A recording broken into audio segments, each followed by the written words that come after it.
El punto es que la gente o empezamos a vivir cuando nos asustamos de que podemos morir. Pues la gente le tiene miedo a la enfermedad porque cree que la enfermedad es la que lo va a matar. Y el punto no es que lo mate, sino que lo mata creyendo que no ha hecho lo suficiente en su vida. Cuando se está enfermo se valora el tiempo, se valora el trabajo, se valora la familia, se valora la compañía. O sea, es que la enfermedad me despierta y me dice, oh, todo ese tiempo he perdido y ahora que quiero hacerlo resulta que me voy a morir. Hablando, por ejemplo, de la filosofía oriental, Buda decía que la vida es dolor, el nacimiento es dolor, la muerte es dolor, la separación es dolor. Por decir, las monjitas pueden tener un dolor y se lo ofrecen a Dios, ¿no? Decía Nietzsche, yo no le pido a la vida que sea buena, yo quiero que sea entre más fuerte y dura conmigo, mejor. Porque él dice, lo que no te mata te fortalece.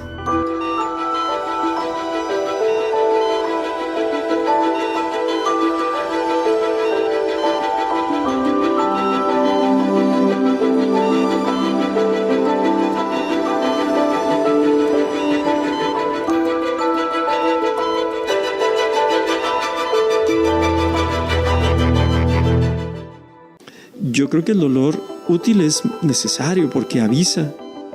El dolor es importante y se tiene que atacar. Es, por decir, una definición del dolor en medicina es que hay un daño real o potencial de los tejidos lacerados que alteran los signos vitales, y en el otro lado es dicen desde el punto de vista filosófico, es una de las tonalidades de la vida, el dolor. Y eso no me está hablando de mi cuerpo, me está hablando de mi entorno. Ese dolor del alma nos fortalece. A veces podemos sentir que nos duele la cabeza, un dolor de muelas, una uña enterrada, nos duele no estar cerca de un ser querido, nos duele perder un trabajo, algún dolor muscular o sentimos dolor por la pérdida de alguien. Todos estos son dolores diferentes, pero al fin y al cabo, episodios de duelo que se manifiestan a lo largo de nuestra vida. La presencia de dolor es indudablemente una señal de que estamos vivos. Podemos sentirlo y experimentarlo. En este capítulo de Centinelas de la Salud conoceremos la manifestación del dolor como un síntoma, pero también como un sentimiento que se afronta de diferente manera, a nivel físico, a nivel mental, con un medicamento, respiración profunda, una charla, un te quiero. Tenemos pacientes de todo el hospital, como puede ser de pediatría, puede ser de adultos mayores, y esos pacientes se captan a través de hojas de interconsulta que nos hacen llegar de los diferentes servicios. La clínica del dolor es el área del hospital donde vemos el dolor crónico y el dolor por cáncer principalmente. Pero también atendemos pacientes hospitalizados con cualquier tipo de dolor, ya sea postraumático, un dolor agudo o pacientes que van a curar, aquel dolor que le ha sido difícil aliviar a otros profesionales de la salud. La Clínica del Dolor, si bien es un área del Hospital Civil donde en muchas de las ocasiones los pacientes no logran salir victoriosos, el compromiso de los doctores es sobrellevar la enfermedad de la mejor manera posible y hacer que los pacientes asimilen las malas experiencias que tengan.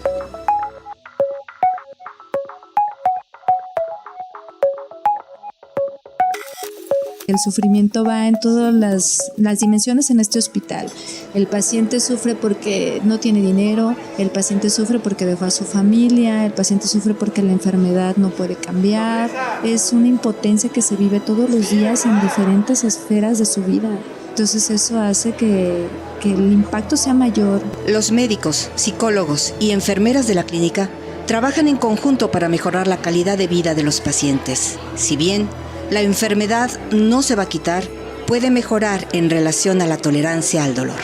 Cuando una persona se enferma, cambia toda su vida o su perspectiva. Cuando llega la persona a enfermar y tiene dolor, que tiene sufrimiento, el sufrimiento destapa otros sufrimientos. Entonces despierta el que sí tenía un problema en la familia, sí tenía un problema en el trabajo, sí tenía un problema de autoestima, o que la enfermedad, como me pone en un estado de pasividad, me hace que recuerde todo lo que no he hecho o lo que hice y que de repente estoy arrepentido.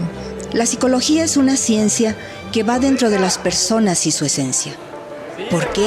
Y cómo toma cada una de sus decisiones, sentimientos, sus prácticas de vida pero el dolor es algo que puede llegar a frustrar tus planes y desequilibrar tus emociones.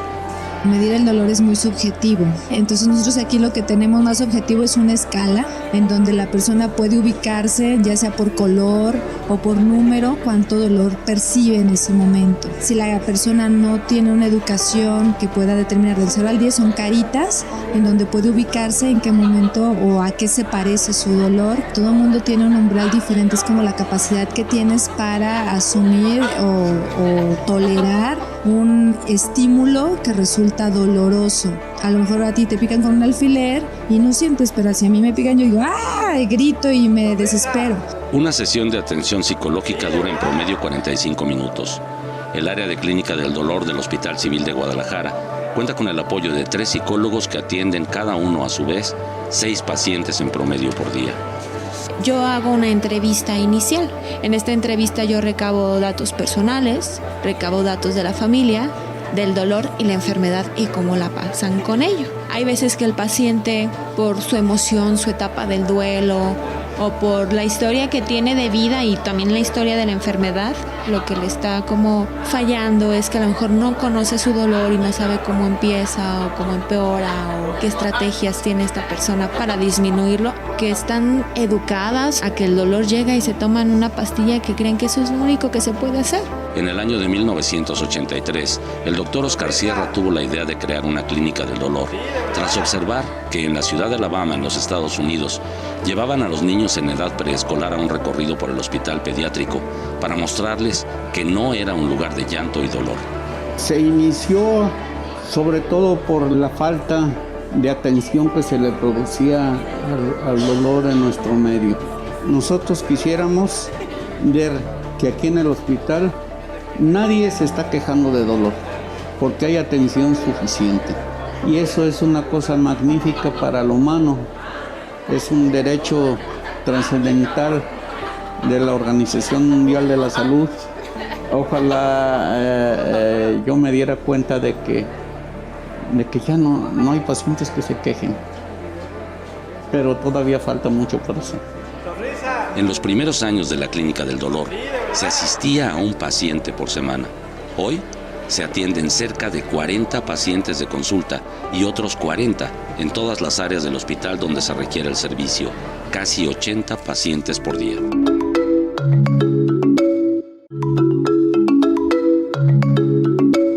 Poco más del 50% de las personas atendidas en la Clínica del Dolor del Hospital Civil de Guadalajara son pacientes del área oncológica, es decir, que padecen cáncer. El dolor puede ser desde crítico, agudo o crónico, pero pues dolor es dolor. El dolor así sea a ti por una uña y a lo mejor otro que le está doliendo la fractura y el otro sea por un cáncer, el sufrimiento es muy particular, pero son las circunstancias las que dictan y tu experiencia de vida la forma en la que asumes ese dolor. El área cuenta también con un quirófano para hacer manejo del dolor no farmacológico, sino con bloqueos y procedimientos invasivos para abatirle desde su raíz, algunas veces neurológica. El abordaje de los nutriólogos también juega un papel importante, ya que los desequilibrios influyen de igual manera en la alimentación de las personas. Por ejemplo, los pacientes diabéticos cuya alimentación es vital, los pacientes oncológicos casi siempre con los tratamientos tienen estreñimiento o a veces no quieren comer o se desnutren y luego ya no están en condiciones de que se les ofrezca quimioterapia y radiaciones. Pacientes obesos que tienen lesión en su columna, en sus rodillas, en su cadera, entonces requieren atención del nutriólogo. El tratamiento en pacientes con dolor es muy específico. Todos los medicamentos se deben medir y dosificar, pues se reciben pacientes de todas las patologías o enfermedades del hospital.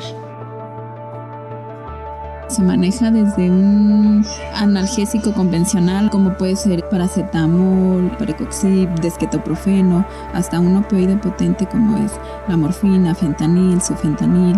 Son medicamentos que para yo poderlos tramitar en la farmacia se requiere una receta especial, que no todos los médicos tienen. Se tiene que tramitar ante la COFEPRIS y les tienen que autorizar las recetas constantemente. En ocasiones las mismas curaciones son dolorosas y cuando se acerca el doctor para realizar este proceso, el paciente visualiza el sufrimiento. Las psicólogas Pamela e Iris optan por diferentes métodos con cada uno de los pacientes para ayudarlos a tolerar. A veces el dolor asusta a las personas. Si yo detecto que este dolor tiene como su componente emocional muy marcado, que sería como la ansiedad, mis músculos se empiezan a poner rígidos, mi respiración se empieza a agitar. Por consiguiente no llega suficiente oxígeno a mi cerebro, entonces empiezo a tener yo ideas catastróficas o negativas. En el área de psicología necesitamos mucho de la voluntad del paciente, del que el paciente esté dispuesto a hacer algo diferente o a escuchar, a seguir ciertas instrucciones. Que en el área de medicina es un poco diferente. A lo mejor el médico le pasa algo rápido por la vena y quiera o no el paciente va a tener una reacción en su cuerpo. Si un paciente está con mucho dolor, vamos a pensar en un lugar que te agrada, vamos a cantar, y eligió cantar, pues sí, llegamos a cantar cucurru cucu paloma, y eso entre que le duele y le da risa, confundimos al cerebro. O el hecho de tener la mano de alguien que yo quiero mucho y que me da fortaleza, o en la fantasía guiada, van a venir los doctores, pero tú y yo vamos a empezar a respirar y vamos a imaginar que nos vamos a ir a la playa. Pero que en la playa pues hubo una espina que no nos fijamos y nos picó, y en ese momento pica el doctor. Tú sigue observando la playa, siente lo fresco y en eso siente el agua que está poniendo el médico para poder hacer el aseo. De repente vas a volver a sentir una incomodidad, pero no le hagas caso, tú estás nadando. Si yo estoy viendo que me están inyectando, que me está saliendo sangre, entonces al sentir el paciente que está en otro lugar, el cerebro es mágico. Yo creo que es un área en la que se puede observar muy tangiblemente que mente y cuerpo y nutrición y espiritualidad son uno mismo. El dolor físico encamina a dolores personales y emocionales. Es difícil. Contemplar un panorama gris no siempre está dentro de nuestros planes. A veces pregunto a los pacientes, además de esto que está viviendo ahorita, ¿qué otras crisis ha tenido y qué ha aprendido de ellas? Entonces, pocas veces hacemos ese examen de conciencia y a nivel 6 meses, 1 año, y decir qué tantas cosas he tenido que superar en este año, qué tengo de herramientas previas en experiencias difíciles que me han ayudado a salir adelante. Entonces, a veces es mi paciencia, el agarre o con la fuerza con la que tuve que pelear, no sé, un objetivo, saber que no era mi asunto y separarme de ese asunto. Sin duda, los episodios de dolor no son exclusivos de los adultos. Las enfermedades ocurren en cualquier edad y de la misma manera es importante saber afrontarlo. El niño tiene una característica importante, que es que no futuriza las cosas. Él vive en el presente, lo que no hacemos los adultos. Él está pensando en lo que está ocurriendo en ese momento, entonces es más fácil distraerlo o es más fácil influenciarlo. No le da mayor explicación o no se preocupa que ya esto vaya a ir agravando. Es increíble cómo funcionan los niños con los papás que sin los papás. Con los papás absorben el miedo del padre y solos ellos pueden solamente saber qué se está pasando en ese momento. A veces nos dejan sin palabras todas esas situaciones que se viven en el hospital, ¿verdad? Cuando estamos en esos momentos, pues cerca de la muerte es cuando empezamos a analizar qué es lo que ha sido de nuestra vida y qué cosas nos hubiera gustado hacer, o el estar en el hospital definitivamente nos hace muchas veces arrepentirnos o estar agradecidos con lo que la vida nos da y valorar lo importante que a veces son las personas que están a nuestro alrededor. Un dicho muy acertado es que todo en esta vida tiene solución menos la muerte. Todos vamos hacia ese punto. ¿Será pronto? ¿Será doloroso, agonizante, repentino? ¿Será más tarde? ¿Quizá mañana? Estamos preparados para, en un momento inesperado, dejar de existir. Dejaré frutos en la vida, rencores, familia, alegrías, tristezas, arrastrar problemas o aprender de ellos. Al pensar yo en mi muerte, pienso en mi vida, en cualquiera de sus áreas, entonces pues es disfrutarlo, quererlo, abrazar esa parte, ¿no? Y también pues cuando suceda el dolor y lleguen las cosas no tan buenas, pues también es abrazarlas y quererlas como parte de la vida. La muerte, hay quienes la pueden entender como un proceso mágico, experiencias extraordinarias en el camino hacia el final de nuestros días. La ciencia lo quiere explicar por el efecto de un medicamento. El caso es que el paciente narra, que ve a personas que ya no están y que les hablan y que se sienten tranquilas al saber que están por ahí. Hay personas que también de repente piden algo, desean algo con mucho fervor y aparecen. Es una fuerza que no da otra cosa más que la credibilidad en algo superior que es necesaria para la persona o la humanidad, ¿no? Sin importar cuál creencia se tenga, el paso por la vida será una reflexión, lo que se ha logrado o lo que se ha dejado de hacer. El punto es que la gente empezamos a vivir cuando nos asustamos de que podemos morir. Nos perdemos en lo que la sociedad nos vende como exitoso. Cuando el éxito viene a raíz de qué tan plácido vivo con las personas con las que me rodean y conmigo mismo. Hasta dónde he crecido yo, hasta dónde he ido yo sin necesidad de una enfermedad. Y si la enfermedad me está tocando la puerta, entonces es porque necesito también revisar algo sobre lo que no estoy satisfecho.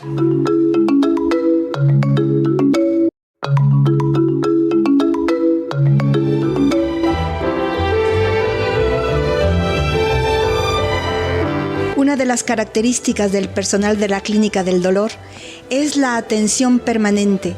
El equipo está preparado para diferentes escenarios inesperados, tanto físicos, psicológicos y despedidas.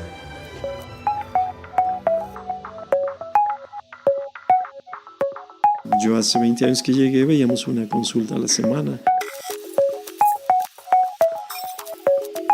Ahorita se ven 40 consultas diarias y 40 interconsultas diarias.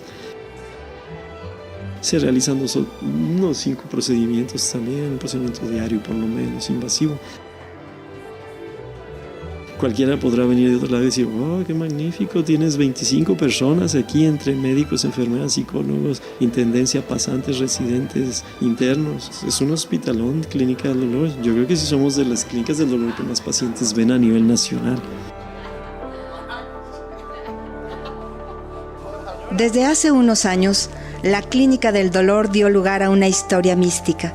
Raúl acudía a la clínica con su hija Lupita, de tan solo 12 años, quien padecía cáncer en los huesos y estaba bajo tratamiento de morfina para mitigar sus dolores. Al mismo tiempo, la madre de Lupita se encontraba en el área de maternidad, pues tenía un embarazo de alto riesgo.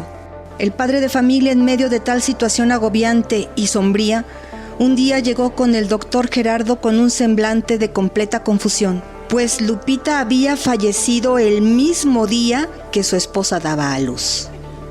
Tras dividirse entre el área de maternidad y la sala de velación, Raúl pasó a la clínica a regresar una bolsa con medicamentos para que otros pacientes las aprovecharan.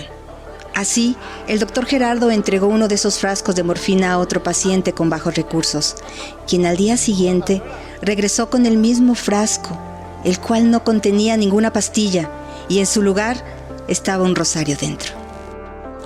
Dicho rosario que entregó el papá de Lupita ha pasado de mano en mano a muchos pacientes en etapa terminal que por alguna razón les ha brindado tranquilidad y bienestar hasta sus últimos días. Y esas familias siempre regresan el rosario a manos del doctor Gerardo. Yo he tenido contacto con 2 pacientes que lo han tenido. Una chica que estuvo en VIH, que estaba muy mal y que al ponerle el rosario despertó un día, se despidió de sus hijas y al día siguiente volvió a caer como en inconsciencia, pues. Mi hija estaba en etapa terminal, tenía sus pulmones colapsados y la pasamos al Hospital Civil, que ahí es donde trabaja mi hermano, el doctor Gerardo Rodríguez Aceves. Ella llegó ya casi inconsciente con la traquetomía, pues ya no abría sus ojos y tenía en su cara pues un rictus de dolor, de tristeza, como enojada. No sé, yo no la entendía, yo la veía con el dolor grandísimo, pero con la esperanza. Y mi hermano también, él pensaba que la iba a sacar adelante o algo, pero ya no había remedio. La intención del doctor Gerardo era enviar el rosario a cuantas personas lo necesitaran. Y de hecho, ya casi para morir mi hija, le llegó a sus manos otra vez. Y esa vez me lo hizo llegar a mí. Y sí, en cuanto llegó el rosario a manos de mi hija, como al siguiente día le quitaron la traquetomía, el tubo. que tenía. Entonces abrió los ojos y duró como 3 días con los ojos abiertos y que se fijaba en nosotros. Ya sonreía un poco. Era una sonrisa muy leve y le hablábamos y si le decíamos, si tú nos escuchas, si es sí, cierra los ojos una vez, y nos estuvo escuchando. Entonces ya como que fue diferente, nos fue preparando y como a los 3 días falleció poquito antes de las 12 de la noche. De hecho, todo el tiempo que estuvo en la funeraria era una cara de tranquilidad. Pues estuvimos casi 30 días, como mi mujer decía, ¿verdad? Pegado a ella, porque yo le había prometido a ella que no me iba a separar jamás mientras ella estuviera enferma. 30 días en los cuales nos enseñó a nosotros a vivir la verdadera vida. Todos nos vamos a morir, lo sabemos, pero ¿cómo, cuándo, de qué? No sabemos. Y quisiéramos llegar así como llegó mi hija, ¿verdad? Con una alegría y no con un accidente o con una tristeza. El rosario ha sido portado por varias personas que han fallecido. La última vez se le prestó a una compañera enfermera, una jefa de enfermeras que tuvo un hepatocarcinoma y falleció. Pero curiosamente y por azares del destino y como por arte de magia, pues el rosario termina regresando otra vez a las manos del doctor. El mismo rosario que en algún momento devolvió el padre de Lupita en un frasco de morfina ha formado parte importante del desenlace de muchos pacientes. Muchas veces los pacientes que han tenido pues cáncer y que fallecen, o sea, regresan los familiares a darnos las gracias porque su familiar pues a final de cuentas murió, pero murió sin dolor. Volver a ese humanismo que se está perdiendo, refrendar por lo menos en este hospital los principios ideológicos y filosóficos de Fray Antonio Alcalde, ¿no? El fundador, que es a la humanidad doliente y a la gente de escasos recursos. Puede ser cuestión de fe, poder mental, apoyo psicológico o dosis de fármacos para que cada persona logre superar los episodios de dolor que atraviesa su vida. Probablemente en estos momentos no nos aqueje nada o quizá tengamos diversas preocupaciones. Es un ciclo que se modifica, a veces empeora, pero depende de cada uno de nosotros poder ver un panorama favorecedor. Asimilar que lo que llega a nuestra vida son retos que ponen a prueba nuestra fortaleza para seguir adelante. El apoyo siempre es vital. Recordemos que somos individuos, mas no individuales. Tenemos gente a nuestro alrededor para quienes somos una motivación o una gran fuerza. No nos dejemos derrumbar por situaciones que pueden parecer sin salida. Aprendamos a vivir con dolor y aprendamos de los profesionales de la salud de los hospitales civiles de Guadalajara, quienes brindan todo su conocimiento y calidez humana para que cada persona disfrute hasta el último día de su vida. Esto fue Centinelas de la Salud. Hasta la próxima.